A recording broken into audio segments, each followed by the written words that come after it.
اداري اصلاحاتو او ملکي خدماتو خپلواک کمیسیون له لوري د عامه ادارې یو ورځنی سمپوزیم ترسره شو چې پر مهال د لغمان ولایت مرستیالانو او د بیلابیلو ادارو مسؤلینو برخه اخیستې وه.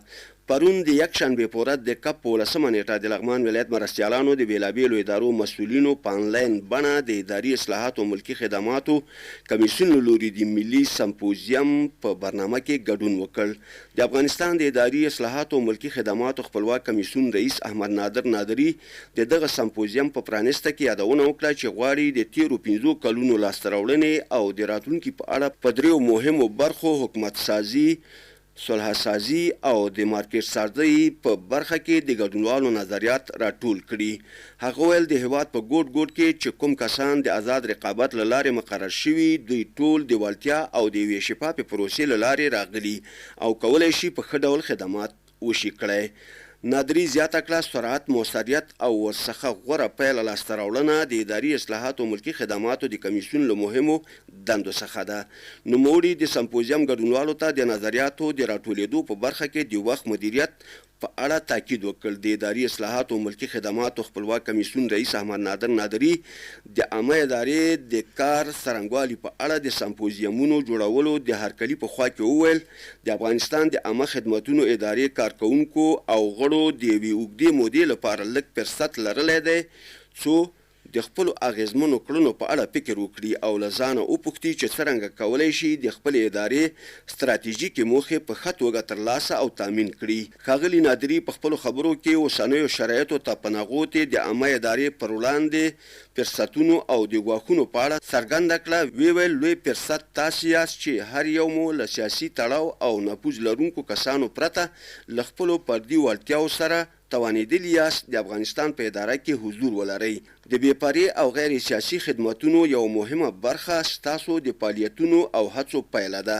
په ورته مهال د لغمان ولایت مرستیال پوهنوال ډاکټر خواجه محمد اسامي د بیلابیلو ادارو مسؤلینو ته د حکومت سازۍ، صلح سازۍ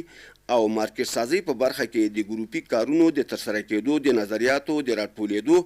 او مرکز ته د اجل لیږلو په اړه لازمې لارښوونې او سپارښتنې وکړې. په ورته مهال جمهور رئیس محمد اشرف غني د تحول لسیزې دویمې نیمایي په درشل کې د عامه ادارې سمپوزیم په اختتامیه مراسمو کې ګډون وکړ.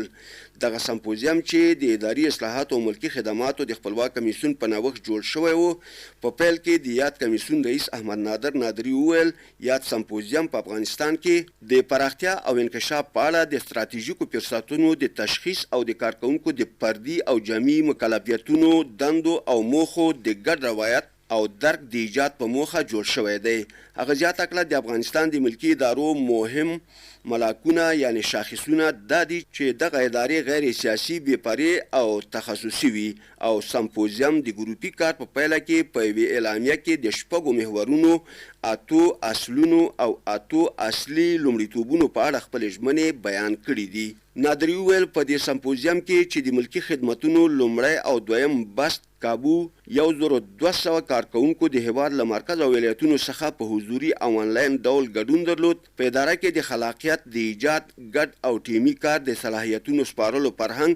د چارو د اصلاح لپاره د لومړیتوب ورکولو او په سازماني واحدونو کې د لازم باور رامنځته کولو په اړه بحث او خبرې شوي دي. وروسته هوریه سردارزاده او میرویس نیکمل د نورو په استازیتوب د یاد سمپوزیم اعلامیه چې د لاسته راوړنو د دوام او د انقطاع فرهنګ په تر رسولو عامه اداره ټولو ته خدمت کوونکي او ملي بنسټ د فرصت د ایجاد لپاره بنسټ، نه د امتیاز لپاره فرصت، د سیاست او ادارې په تفکیک کې وضاحت، له تبعیض پاکې ادارې او ګډ لیدلوري او انسجام پر محورونو یې تمرکز درلود او همداراز د تحول لسیزې په دویمه نیمایي کې د عامه ادارې لارښود اصول او د 1400 کال لپاره د ملکي خدمتونو ادارې ګډ لومړیتوب چې په دغه اعلامیه کې شامل دي ولسته. جمهور رئیس غني د دوی د خبرو له اورېدو وروسته په پیل کې ټولو افغان ښځو ته د ښځو د نړیوالې ورځې مبارکي وویله. زیاته کړه تاسې په تېرو 20 کلونو کې د هیواد تاریخ جوړونکی رول ترسره کړی دی. هغه زیاته کړه نن افغان ښځې د برخلیک مالکیت او رسا غږ لري او په تېرو 6 کلونو کې د ادارې او ټولنې له څنډې څخه متن ته په اساسي بحث کې داخل شوي دي. په افغانستان کې د ښځو نړیوالې ورځې نمانځل تشریفاتي نه بلکې د لاسته راوړنو نمانځنه ده. جمهور رئیس د اداري اصلاحاتو او ملکي خدمتونو خپلواک کمیسیون رئیس او غړو ته په خطاب کې وویل ستاسې د هر اړخیزو بحثونو منندوی یم او باید دا بحثونه په منظم ډول دوام وکړي او مفکورې مو په عملي او لاسته راوړنو بدلې کړئ. جمهور رئیس غني په دې ټینګار چې د عامه ادارې خدمتونه باید ولس وویني وویل ستاسې هر ژمنه باید د اندازې وړ پر برنامې بدله شي. د هیواد جمهور رئیس ویل د عامه ادارې رول په اساسي ډول تغییر مومي او ټولنه دولت او اقتصاد ډیجیټلي کوي. جمهور رئیس غني په خپلو خبرو کې د مؤثرې بشري قوې د اړتیا د دولت د دندو مارکیټ د ایجاد د عامه منابعو مدیریت د اداري فرهنګ بدلون د لومړیتوبونو تشخیص د اوسني وضعیت څېړلو اړتیا د ظرفیتونو پیژندنې